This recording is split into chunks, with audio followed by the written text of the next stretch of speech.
you doing, everybody? It's Brandon Dudechair Craven, and finally, here is my review of WWE Money in the Bank. So without further ado, let's don't mess around. Let's go right into the pre-show. Really, the only match on the pre-show was Luke Gallows and Carl Anderson versus the Bludgeon Brothers for the SmackDown Tag Team titles. This was actually a really good match. I don't normally say that about the pre-show matches because they're not really that good, but this was a really good match. Um, and I also really hate tag team matches for the pre-show, but they really showed something on this one. They really showed that even though it's a pre-show match, they could really go for it. And the winners, while the Good Brothers almost pulled out the win, the Bludgeon Brothers rather, squeaked out a victory and are still the SmackDown Live Tag Team Champions. Overall, I got to give this match a 3.5 out of 5 stars. Very good for the pre show. Now, let's take a look at the main card. The first match on the main card was Daniel Bryan versus Big Cass. To me, and thankfully, I hate that the guy lost his job, but apparently he was causing some problems backstage from what I heard. Um, and they just didn't, I don't know if they didn't have anything for him. I don't know what happened, but this rivalry just really needed to go away. It was an insult, honestly, to Daniel Bryan, in my opinion. Um, Cass just wasn't really the type of caliber that Daniel Bryan needed to come back to. He wasn't that great in the ring by himself, even though he did show some improvement during this match. He really did, but it was just still, to me, below Daniel Bryan to even have to do this match. And I know probably Daniel Bryan doesn't feel that way. But anyway, Daniel Bryan did win the match. Overall, I got to give this match, and I'm being generous when I say this, honestly, I got to give it a 3 out of 5 stars. But that's just being generous. Next match on the main card was Sami Zayn versus Bobby Lashley. This was technically a squash match for Bobby Lashley. He did win the match, and there's really not much to talk about during that match. So I'm going to give that one a 1 out of 5 stars. It was not that great. Next match on the card was Elias versus Seth Rollins for the Intercontinental title. This was a great match. Elias really showed up for this match, and he really put on a great match. And of course, Seth Rollins did his thing as always. Winner and still Intercontinental Champion, Seth Rollins. Overall, I got to give this match a 4 out of 5 stars. It was a fantastic match. It really was. Now, coming up on this match here, this is the women's Money in the Bank ladder match. This also was a great match. There's really too much to talk about during this match, but the women did go all out for it, and that's what really put it over the top, in my opinion. Your winner was Alexa Bliss, and she is Miss Money in the Bank. Overall, I do have to give this match 4 out of 5 stars. I would have liked to seen someone else win, but I was very happy with the outcome of the match, or for the overall match itself. Next up on the card, Roman Reigns versus Jinder Mahal. This was basically a match of who could be more boring. And as if anyone was surprised, Roman won. Woohoo. Overall, 2 out of 5 stars, and I'm legitimately being generous. That was a very boring match. Honestly, I'm not a fan of either one of them.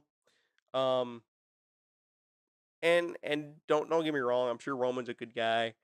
I'm just not a fan of either one of those guys. I'm really not. That's just my opinion. Next match on the card was Asuka versus Carmella.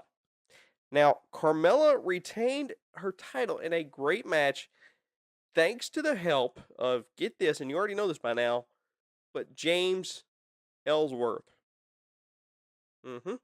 James Ellsworth. Your winner, again, Carmella, still SmackDown Live Women's Champion. Overall, 3.5 out of 5 stars. I'm not even mad that he showed up. I'm really not. I thought it was great. I thought it was a great twist. Of course, I knew it was coming when it happened, but I thought it was great.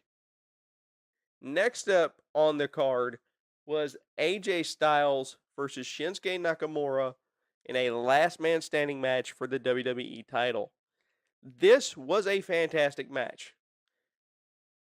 I'm still speechless. Even thinking about it now, almost 3 to 4 weeks later, I'm still speechless after even just talking about it. Your winner, after a phenomenal forearm to the outside through the announce table, AJ Styles. Overall, if I could have avoided copyright strikes, I'd pull a Dave Meltzer and break my own rating scale. But since I can't, I'm going to give this match without a doubt 5 out of 5 stars. This was and I hate to use this pun, all pun intended, phenomenal match. It was fantastic all the way around. It was well done. I thought they should have done this from the beginning. These kind of matches from the beginning, because they're both capable of that type of match, especially the chemistry they had in New Japan, all over the place, and even WWE. I think they could have had 5-star matches every single time they went out. That's just me. Next up on the card, Ronda Rousey versus Nia Jax for the Raw Women's Championship. I do have one complaint. The champ should never be out first. Ever. I don't care who they are. The champion, Nia Jax, AJ Styles, whatever, should not come out first during entrances. They should always be saved for last. I like Ronda, but she should have come out first. This match was actually an impressive outing by Ronda Rousey. I have been fully impressed with her since she's debuted at WrestleMania. Ronda was actually going for the armbar, but Alexa Bliss interfered, causing a DQ, and cashed in her Money in the Bank contract she won earlier in the night and won. So your winner was Ronda Rousey by disqualification. However, Alexa Bliss did win the Raw Women's Championship after cashing in her Money in the Bank contract. So overall, I do have to give this match 3 out of 5 stars for Ronda and Nia, and Alexa Bliss's cash in does get a 3 out of 5. So those kind of balance out. Next up, your Money in the Bank ladder match for the men. Now this combined both Raw and SmackDown, as the women did. It was a good match. Not great. Your winner, Braun Strowman. Now, I'm probably going to catch a lot of flack for this, but Braun Strowman, to me, does not need the briefcase. He doesn't. He's a monster. Someone like Finn Balor, Kevin Owens, even Kofi Kingston could have used that briefcase.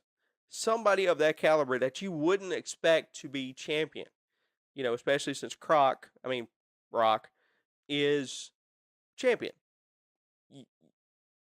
Braun doesn't need it. He really doesn't. But that's my opinion. It's just not believable for him to have it. Overall, I am going to give this match 2 out of 5 stars. And that's not really a knock on any of the competitors in the match. There were some crazy spots in that match. Kevin Owens being thrown off of, I think it was a 50-foot ladder through a table on the outside up near the entrance ramp by Braun Strowman. That was an insane spot. I don't know how Kevin Owens is still alive at this point. He's taken a lot of nasty bumps over the last few months. But anyway, it was a great, great match. But, with a lot of great spots. But the outcome was just not, it's just not believable to me.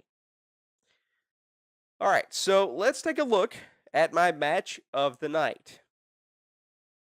Obviously, my match of the night is going to go to Nakamura versus AJ Styles for the WWE Championship. Again, fantastic match. This was a hard match to top. This should have been on last, in my opinion. Any championship match like that should be on last. Any top tier heavyweight title should be on the line last. Overall, though, I am going to give this entire pay-per-view 3.5 out of 5 stars. Great matches, but that last Money in the Bank really did it in. It was the wrong call, in my opinion. It really was. Like I said, Braun Strowman he doesn't need the briefcase. He doesn't. But I could probably see him cashing in at a SummerSlam. So, but I'll talk more about that in my Extreme Rules pay-per-view review, hopefully coming out tomorrow. So that's going to do it for this pay-per-view review. I hope you guys enjoyed it.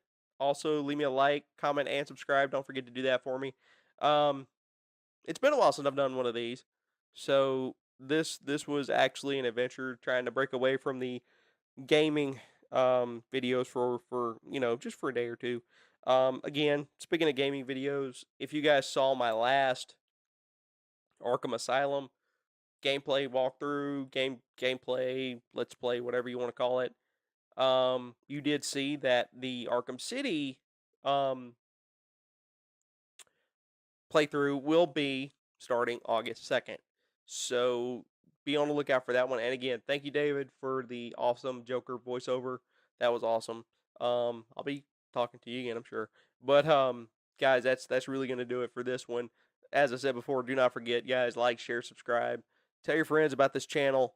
Hopefully I've got some big things coming up in the future. I'm talking to a buddy of mine, and you also saw him on this channel yesterday. Um, DeAndre Reddish, we did a challenge video. It was the baby food challenge in honor of Trey and his wife expecting their first child, a boy, coming up here in just a few weeks. So again, congratulations, buddy. I'm very, very, very happy for you guys.